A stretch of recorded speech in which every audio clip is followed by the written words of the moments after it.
எங்கடா போறமானே? ஃப்ரெண்டு கூட்டாம்பா, வெளியே போனோம். வேலைக்கு போலையா? தங்கச்சி நேத்து தான் வந்து பொண்ணு பார்த்துட்டு போயிருக்காங்க. 50 பவுன் கேட்டிருக்காங்கப்பா.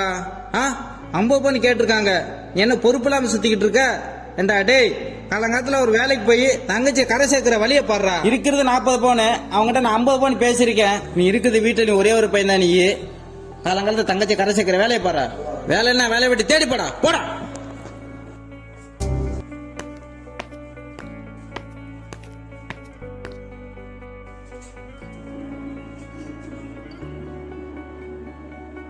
டேய் டேய் டேய்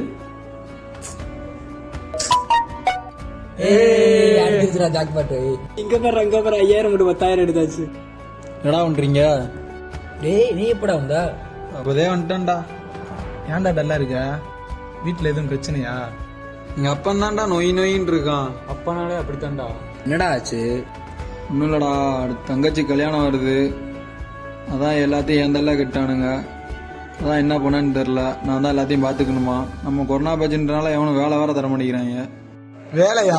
அந்த காலத்துல வேலைக்கு பண்ணிட்டு இருக்க? இந்த காலத்துல எவன்டா வேலைக்கு போயிட்டு இருக்கா? மச்சான், ஆன்லைன் கேம் மச்சான். 5000 போட்டா 10,000 எடுக்கலாம்டா. 5000 ரூபாய் இப்பதான் மச்சான் போட்டான். உடனே 10,000 ரூபாய் எடுத்துட்டான். நம்மளேனா இந்த பாரு ஈஸி தான்டா, ஜெயிச்சுக்கிட்டே இருக்கலாம். டேய், இதுலலாம் போட்டா ஏமாந்துட மாட்டோமாடா? ஏமாறுயா? எதுக்கு ஏமாறுற? எந்த காலத்துல இருக்க?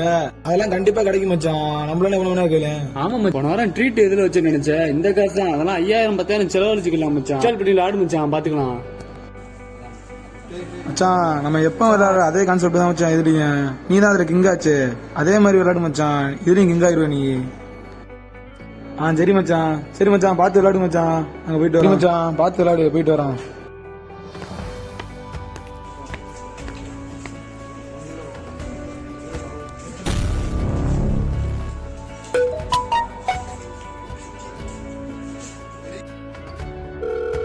சொல்லுடா. மச்சான், ஒரு 500 தான் அனுப்பிடுறா. இருடா. ஜெயிச்சுனா 500 1000 ரூபா கூட வாங்கிக்கோடா. ஏன்டா இப்படி பண்ற? அனுப்பிடு வேமா. Right, okay. எனக்கு நாளைக்கு காசு வந்தாகணும்ப்பா. பாடா, காசு அனுப்பிட்டான். சரி, இதை வச்சு விளாடுவோம்.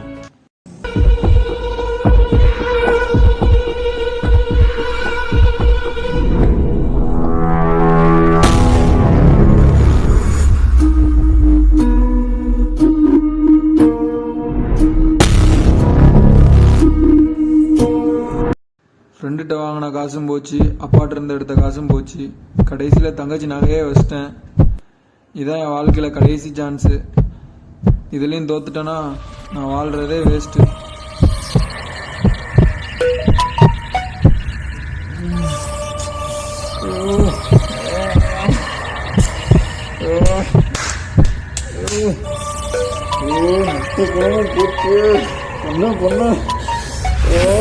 பேங்க்ல இருந்து பேசுறோம். அக்கௌண்ட்ல பணம் ஏறிடுச்சு சார். ரொம்ப நன்றி சார், ரொம்ப நன்றி சார், ரொம்ப நன்றி சார். கடவுள் புண்ணியதான் லோன் கிடைச்சிருச்சு. ஏன் நினைச்சு இருந்தானா நம்ம பிள்ளையோட வாழ்க்கை வீணா போயிடும். இப்ப இருக்கிற காசை வச்சு பிள்ளைய கல்யாணம் பண்ணி முடிப்போம். சரி, இதை போய் அவன்கிட்ட இப்ப போய் சொல்லுவோம். இருந்த காசை பூரா ரம்மி விளாண்டு தோத்துட்டேன். தங்கச்சி கல்யாணத்தை இப்போ எப்படி நடத்துவேன்? என்னால் என் குடும்பத்துக்கு எந்த பயனும் இல்லை. நான் சாவுறது தான் ஒரே வழி. என்ன இந்த பையன் போன் எடுக்க மாட்டேன்? ஏதோ கோவத்துல இருக்கான் போல. சரி, நேரடி போய் சொல்லுவான்.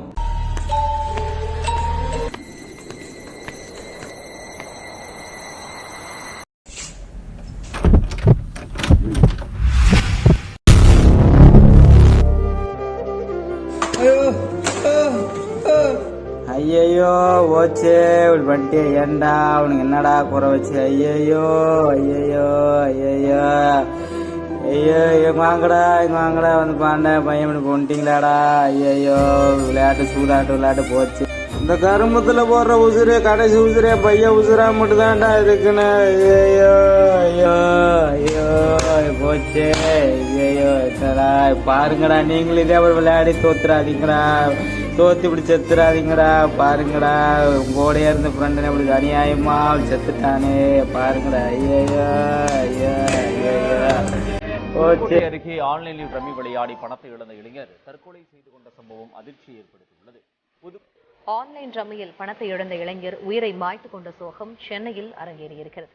சென்னை ஆன்லைன் சூதாட்டத்தில் பணத்தை இழந்த ஆயுதப்படை காவலர் துப்பாக்கியால் சுட்டு தற்கொலை செய்து கொண்ட சம்பவம் பரபரப்பை ஏற்பட்டது. ஆன்லைன் ரம்மி விளையாட்டுக்கு அடிமையான இளைஞர் அதனால் ஏற்பட்ட மன விரக்திகள் சென்னையில் தூக்கிட்டு தற்கொலை செய்து கொண்டிருக்கிறார். தருமபுரி மாவட்டம் அரூர் அருகே ஆன்லைன் ரம்மி மற்றும் கேரளா லாட்டரியில் 18 லட்சம் ரூபாய்க்கு மேல் பணத்தை இழந்த இளைஞர் தூக்கிட்டு தற்கொலை செய்து கொண்ட சோக சம்பவம் நிகழ்ந்துள்ளது. இந்த குடும்பம் மாதிரி கண்ணுக்கு தெரிஞ்ச பிரச்சனை 1000 இருந்தாலும் நம் கண்ணுக்கு தெரியாத பிரச்சனை இன்னும் எத்தனையோ. இதற்கெல்லாம் ஒரே வழி நம் விழிப்புணர்வோடு இருந்தா மட்டும்தான் முடியும். இதற்கு தற்கொலை ஒரு முடிவு இல்லை.